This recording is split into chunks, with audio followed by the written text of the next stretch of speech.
of our humanity. He knows the weaknesses of our human nature. वो हमारे मनुष्य स्वभाव की कमजोरियों को, दुर्बलताओं को जानता है. इसीलिए, hear this. Are you ready? तैयार है? He doesn't get angry at your weaknesses. He sympathizes with your weaknesses. इसीलिए वो आपकी कमजोरियों पर गुस्सा नहीं होता, वो आपकी कमजोरियों में आपके साथ सहानुभूति रखता है. आप जानते हैं कोई भी मसीह ऐसा नहीं जो मसीह को जानता है और आज पाप में उसे मजा आता है. वो बंधन में. हमें इतने मैसेजेस आते हैं, अपोस्टल जी हमारे लिए प्रार्थना करो, मैं व्यभिचार में फंसा हुआ हूँ, मैं शराब की लत में फंसा, मैं बाहर आना चाहता हूँ. उनका मन क्या है, उनका जो विवेक है वो क्या चाहता है, वो पवित्र जीवन जिए, मगर वो बंधे हुए हैं. जब परमेश्वर ऐसे लोगों को देखता है जो बंधन में हैं, तो वो गुस्से में श्राप नहीं देता, उनके साथ वो क्या करता है, वो सिंपथाइज करता है, उनके साथ वो उन पर दया दिखाता है. There are so many people that message us and say I am in pornography, I am in addictions, I am in alcohol, I want to come out. So many believers. There is not one believer who enjoys sin, but they want to come out. And when God looks at such people, He does not get angry or curses them. He sympathizes with them. He cries with them. आज मैं कई लोगों को देखता हूँ, वो प्रचार करते हैं, अरे बीड़ी पी रहे हो, क्या लगता है परमेश्वर ग्रहण कर लेगा तुम्हें? Some people preach you are smoking, what do you think God will accept you? क्योंकि वो नहीं जानते अभी मसीह को. Because they do not know who Christ is.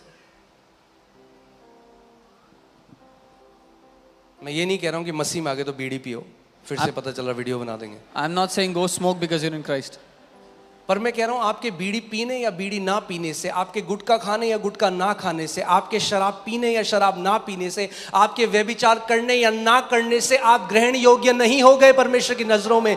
क्योंकि आपका एक महायाजक है जिसने अपना लहू बहाया और सिद्ध बलिदान देकर परमेश्वर के सिंहासन में गया और परमेश्वर ने उस बलिदान को ग्रहण किया. इसीलिए आज आप ग्रहण योग्य हो उस पिता की नजर में.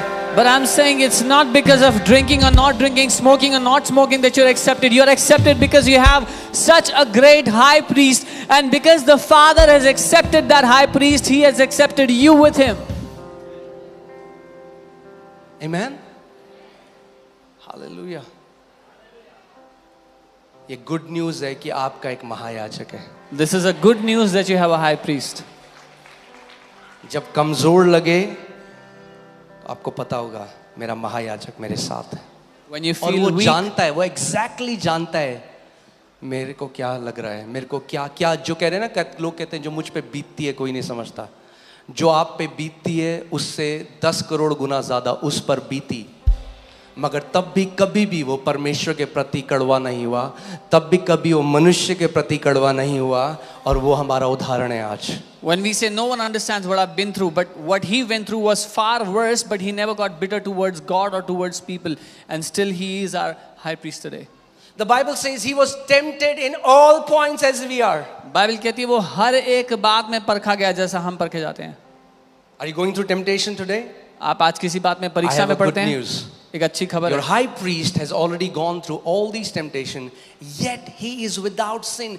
That means your high priest can teach you how to overcome every temptation. जिस बात में परीक्षा में आप परखे जाते हैं, आपका महायाजक उसमें से पहले ही होकर गुजर चुका है और निष्पाप रहा है. इसका मतलब आपका महायाजक आपको भी सिखा सकता है कैसे उस टेम्पटेशन से बाहर आना है और जीवन जीना है उसमें. Amen? क्योंकि ऐसा हमारा महायाजक नहीं जो हमारी कमियों में, हमारी दुर्बलताओं में, हमारी निर्बलताओं में. सो कॉन्टेक्स्ट क्या है? एक महायाजक है जो सिद्ध है, और लोग हैं जिनमें आज भी क्या है, क्या है आज भी? कम ऑन चर्च, क्या है आज भी? Weaknesses. So we have a high priest who relates with our weaknesses. So the context is we have a high priest who is perfect, and his people who still have weaknesses. Not in your spirit man. You're perfect and holy and blameless and righteous in your spirit man. आपकी आत्मा में नहीं, अपनी आत्मा में आप सिद्ध हो, धर्मी हो, पवित्र हो, निर्दोष हो, लेकिन इस देह में. Okay? So अब कॉन्टेक्स्ट को समझो क्योंकि बहुत मजा आने वाला है. Now understand the context, you're going to enjoy this. हमें क्या लगता है लोगों का हियाव किस पे है आज? We think our Because many believers have not understood the gospel. So जब वो किसी प्रेयर मीटिंग में जा रहे हैं, जब वो उन्होंने 8 घंटे प्रार्थना कर दी, तो वो जाते हैं परमेश्वर के सियाज में. we think today our confidence is in how much we pray. When people go into a prayer meeting or they've prayed 8 hours, they और have जब उन्होंने confidence. कुछ ऐसी गलती कर दी जो मसीह होकर उन्हें नहीं करना चाहिए था, उनका पूरा कॉन्फिडेंस चला जाता है. But if they make